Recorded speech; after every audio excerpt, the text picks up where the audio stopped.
All right, welcome. We're going to go ahead and get this meeting started. We're going to start with the tax rate hearing, and then from there, we'll move into the regularly scheduled board meeting.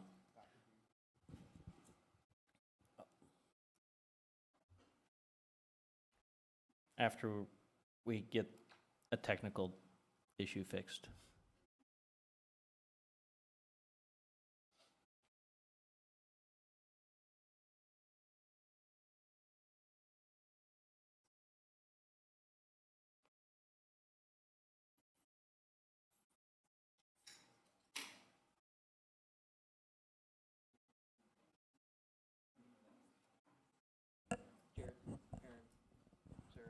Are you guys good?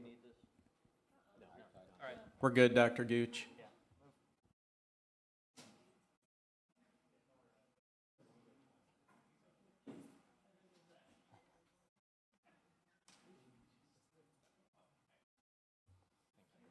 Either way, it's all good.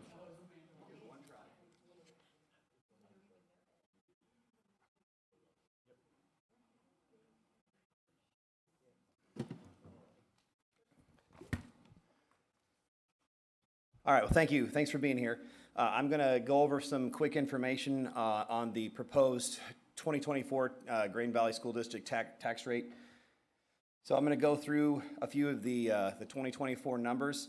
So first number is our assessment amounts.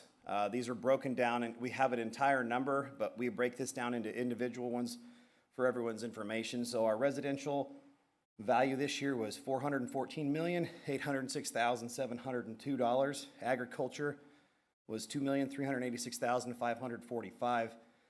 Commercial value was $58,137,247, and personal property of $83,960,364, bringing this year's total assessed valuation in Grain Valley to $559,290,858. Comparing that number to previous year's assessed valuation, in 2023, the assessed valuation was $567,445,737. So you can see it went down. It went down to, again, 559 to 9858, which is a difference of a loss of $8.154 million. Last year's operating levy that the board approved was $2.7882. The proposed rate this year is $3.43.82. So as you can see, that is a difference of 65 cents. And I can speak more to that in just a minute, but I will remind everyone that the voters approved the 65-cent tax levy increase, and so that is what the difference is. And when we break down the total levy in just a minute, you will see that the actual true increase to the total levy is reflective of just the 25 cents that our voters approved. A few more comparisons between 2023. Last year's debt service levy was $1.70. This year's proposed debt service levy is $1.30, which is the decrease of 40 cents. So that is the part that offsets 40 cents within the 65-cent levy increase in the total operating levy. So there is that 40-cent reduction, bringing the total proposed levy increase to only 25 cents higher than last year's total levy. We'll go a little bit more information here. So there is the 40-cent difference. So as you can see, last year's total levy of $4.48.82. This year's proposed rate, which was basically set by the community voters when they approved the levy in April, of a proposed rate of $4.73.82, which is now just the total difference of 25 cents.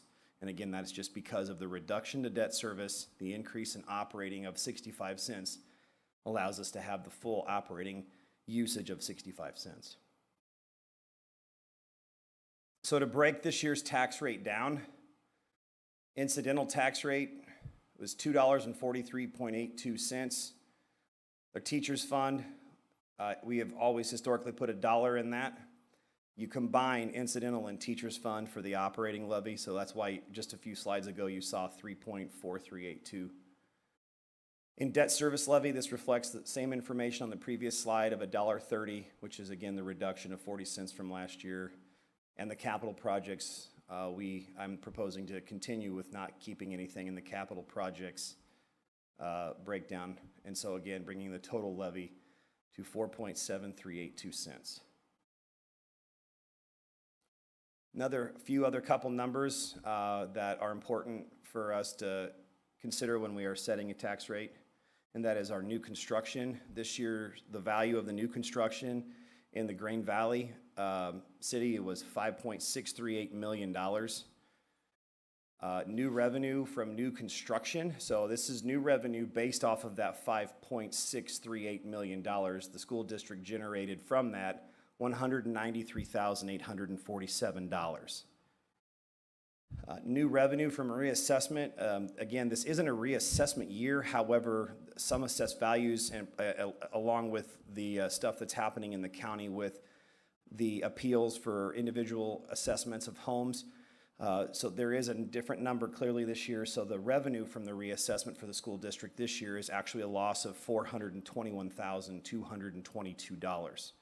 So when you combine both the loss of $421,222 with the increase of the new revenue from new construction of the $193,847, the school district's loss of revenue from last year is a total of $227,000. So bottom line, as a comparison again, the 2023 tax rate was 4.4882. This year's proposed tax rate is 4.7382, which is a difference of 25 cents more than in 2023, thanks to our voters. That's it. Questions? And I know there will be opportunity for comments. So at that point, I will, if you guys are okay, I'm just going to go sit back down and. Yep, absolutely, thank you. Do any of the board members have any questions or comments on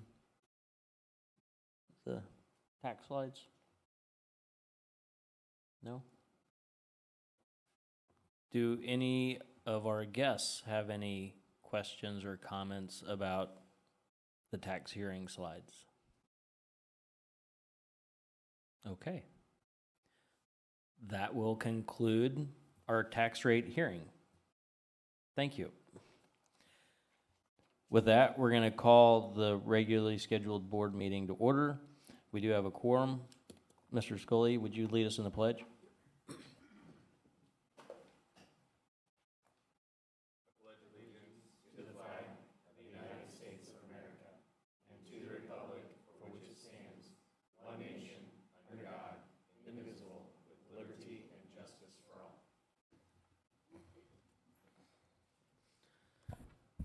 That will take us to recognitions, the PBIS awards for the Early Childhood Center and Matthews Elementary.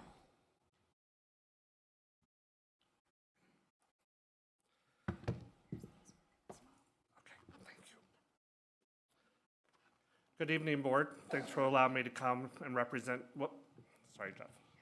I need to pause that. I missed a bullet point. Do I have a motion to approve the agenda as presented? So moved. Right. Are there any discussions over the agenda? All in favor of approving the agenda, say aye. Aye. Any opposed? All right, thank you. Now we're going to move on to recognitions. Okay. We welcome Mr. Scott Schmidt with us tonight, who is here to deliver a couple of recognitions. Thank you, Dr. Welly. Representing DESI and PBIS,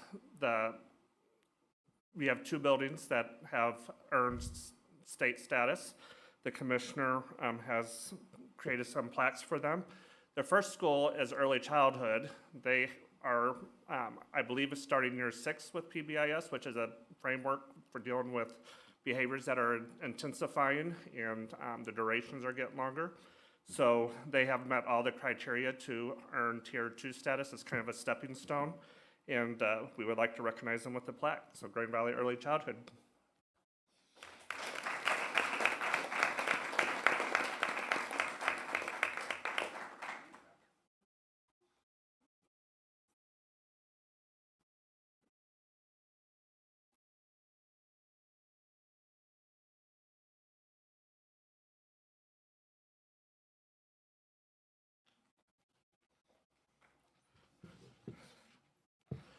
The other school that the State Department would like to recognize is Matthews Elementary. Matthews has been utilizing PBIS framework for many, many years. I'm not for sure the exact number. They have reached the highest level, Tier 3 status, and they have sustained it. I know Dr. Gumpy and Michelle Peterson have worked really hard over the past couple of years, and I'm proud of them. So I would like to recognize Matthews Elementary.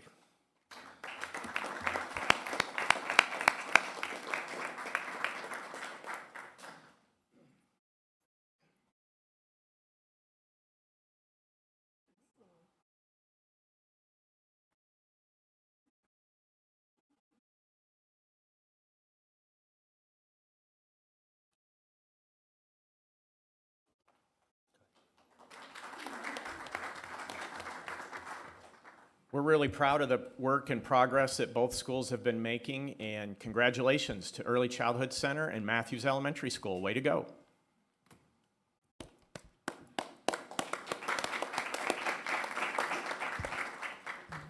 All right, that will take us to patron comments. Any school district patron may present information to the board at this time. Presentations will be limited to no more than 5 minutes. The board will not take action on any issue not included on the published agenda. However, all comments will be taken into consideration by the Board of Education. Patrons are requested not to discuss individual faculty, staff, or students. Patrons are reminded that this is a public forum and comments relative to individuals could result in litigation. However, any patron may request to meet with the board in executive session. No response will be given by the board at this time. And Mr. Bray. I'm not used to speaking from this side of the dais, so this is a little bit odd for me. Good evening, President Porter, members of the school board, and Superintendent Welly. For those of you who do not know me, my name is Brian Bray, and I reside at 4510 South Russ Road. I also serve as alderman for Grand Valley Ward 3. While I serve our community as alderman, I want to be clear that I am here today, not in my official capacity, but as a concerned parent. I'm here to address an issue that I have with the school administrator's handling of an ongoing bullying issue. As part of the resolution of that issue, a no contact order was put in place, which I see value in. However, the decision was also made to place our daughter, the victim, on an alternate passing time, while allowing the bully to continue as normal throughout their day. A solution that I have personally seen implemented at least one other time, and have heard from other parents and students has also occurred to them. I voiced my disagreement with this decision at the time it was implemented, but was not successful in getting that decision reversed. I'm here tonight to voice my opinion once again that isolating and disrupting class time of the victim is damaging to her both emotionally and educationally by singling her out to her peers when she is required to leave 5 minutes before the bell from every class, limiting her important social breaks between classes, and reducing her time in class. In addition to this, I also believe this to be a violation of law. Specifically, RSMO 160.775, which is the statute which governs anti-bullying policies in schools.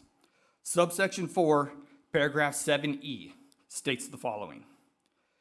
The administration of the school district shall implement programs and other initiatives to address bullying, to respond to such conduct in a manner that does not stigmatize the victim, and to make resources or referrals available to victims of bullying. I'm here tonight to respectfully request that this board issue new guidance to district staff that any action taken should follow this law. The victims of bullying should not have to make or endure any changes that may be seen as punitive, embarrassing, or otherwise disruptive to their day.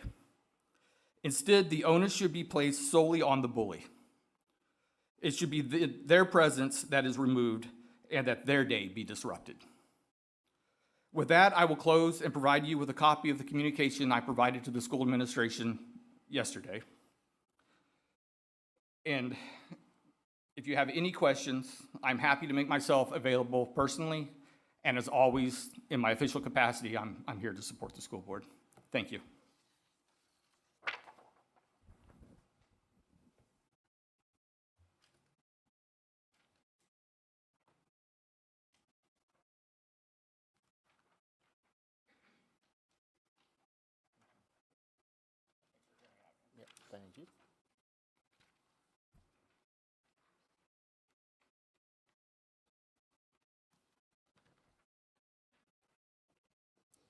All right. Mr. Bray was the only one on the sign-up sheet. Is there anybody else that would like to speak? All right. That will take us to board reports. We will start with the superintendent's report. Thank you. We have updates to our summary here with year-to-date operating revenues. You could see that we've updated that to $6.7 million of operating revenues to date since July 1, and then we have 3 years trending. We also have the operating expenses, the health premium overages, which we do not have a payment against our budgeted $800,000 at this point, but we are working on one behind the scenes, so we do expect to have an update to that next month to make a premium overage payment. And we've got 2 years of student attendance goals. We have the composite for all of last year, which was 87.2%, and then we have the first few weeks of school this year as a district at 88.4%. There's 2 different ways that we report student attendance in our report to the board. One is more reflective of what percentage of our students are at or above 90% overall attendance. That is not this number. What this number represents is the number that now is tracked for our MSIP certification, which doesn't allow us to waive any of the time on any of the students. So a part-time student who is here for 100% of their part-time status cannot get 100% attendance. And so it's very challenging to reach the 90% goal on this measure, because the more that a student is involved, particularly seniors, where they are part-time students working part-time, CTE maybe tracks a little bit differently. So if we have any students whose day is not 100% of the allotted or the allowed schedule for any reason, then we're going to take that right off the top on earning this 90%. So at this point in the school year, we do not have a concern about attendance, but because the board is used to seeing a number that is north of 90%, we chose to reflect for your monthly review the more critical of the 2 numbers for your reaction. And although we have these 4 measures this month, we think these are good measures for month-over-month reporting. We will continue to watch for other opportunities to add to the dashboard, and there might be items that we bring periodically that make sense in the moment for reporting a dashboard to the board, but maybe month-over-month there's no change in status, and so there might be some that are more temporary, whereas these 4 might be ongoing. So wanted to open it up for any questions on anything that you see here or on the process or the data that we're choosing to share in this dashboard. All right. Do any board members have any questions or comments on the report? Just on the dashboard portion? Yeah. What you just went over? No. We'll just do the dashboard right now. Okay, no. Other highlights that I want to share, I do want to circle back that last week we had several schools around the metro who were mentioned in vague threats on social media. We took the opportunity to reinforce with our families the importance of talking to their children about the seriousness of making or sharing threats that they might see on social media. Even if it's meant as a joke, these kinds of threats can lead to serious consequences. They certainly interfere with the learning environment. They cause unnecessary fear, and some result in consequences or legal action. So if something serious is happening at school, we want to reinforce for our families that they can expect to hear that directly from us. And we also ask that if a family encounters a threatening social media post, that instead of sharing it on social media, they screenshot it and share it with the authorities who can do something about it. So our local law enforcement, our school district administration. Our goal is for everyone to feel empowered to respond appropriately when they see something of concern. So it's otherwise been a very smooth start to the school year overall, but the threats and the copycat threats certainly are disruptive and have people worried and thinking and talking rather than focus on the things that we want them to be able to be focused on. Also, you see in our report, our administrator report, there's also an attachment with updated language on our lunch debt reduction plan. And so we're pleased to report that over $14,000 in student lunch debt has been paid since the implementation of this new student lunch debt plan this summer. And most of that happened in back to school registration, the return registration for the students. And two other quick things that I want to update the board on. We did, in recent weeks, we got the safety audit results on Snai Valley Academy. That was the last one to come in. Dr. Gooch has added that as a PDF into your Google Drive folder that had all of those schools.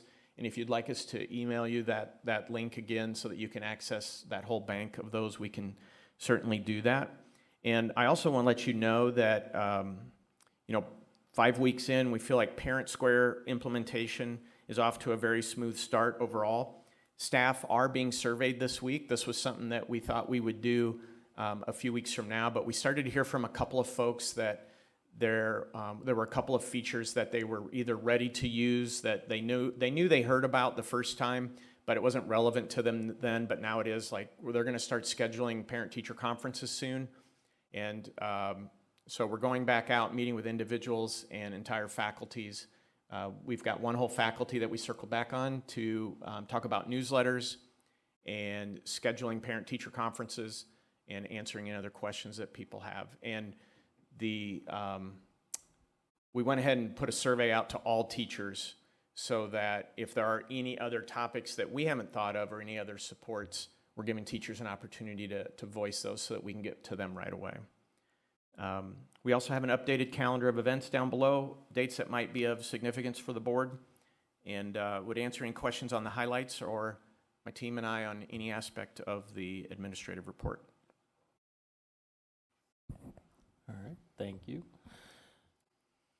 Do any members have any questions about the superintendent's report or the additional attachments inside? No? Going over the entire superintendent's report questions? Yes. You got it. A couple things I didn't know. Just looking at progress throughout the district, I didn't know if we had an update on the Matthews Elementary lighting. Go ahead, Dr. Gooch. Yeah, yes, I do. So we have recently had the company the pole bases are set, and I believe the company that it was doing the boring for the electricity and conduit finished up earlier this week. So we are expected to set poles early next week. So there's going to, having been over there and looked at the progress that's happening, there's a few things that I'm still gonna want to go over and meet with our team to talk about other little small features about that parking lot. But I expect that to be done by next week. Operational by end of next week? It should be, yes. With them having board and the wiring almost complete, the electrician is scheduled to come out, and once poles are set and the electrician is scheduled to hook it up, we should have working system. Awesome. If there's a change, I'll keep you updated. Thank you. The food shortages from the vendor, is that costing the district extra money to get the needed food? Is there a change of menu? Is it just kind of a... Yeah, so no, there's no additional cost. The issue it's causing is that we are unable to, so with the printed menu, they will provide supplemented items for that, and so Mr. Hughes and his staff will put out those other items that they have chosen to supplement, and students would have a slightly different choice than one that was published on the actual menu itself. So Salisbury steak instead of filet mignon. Got it. Stuff like that, sure. Sounds like the cell phone usage is getting a lot better, and that's having a positive impact too. So I don't know if anybody else picked up on that, but sounds good. That was it for now. Okay, thank you. Anybody else have any questions, comments for the superintendent's report? All right, I did notice the facility planning committee meeting minutes from August were included in our packet. We'll look forward to the demography study in October and a long-term plan for that. That will take us to unfinished business, the CSIP annual priorities. I would look for a motion to approve the 2024-2025 CSIP annual priorities as presented. Second? No, you got so moved. All right. Is there any discussion on the priorities? The language you have for this meeting is the same as what we reviewed the last time, so there's no further revisions. But we will be prepared to come back to give a progress update in November. Okay. Any other additional comments or questions on the CSIP? All right. All in favor of approving the CSIP annual priorities, say aye.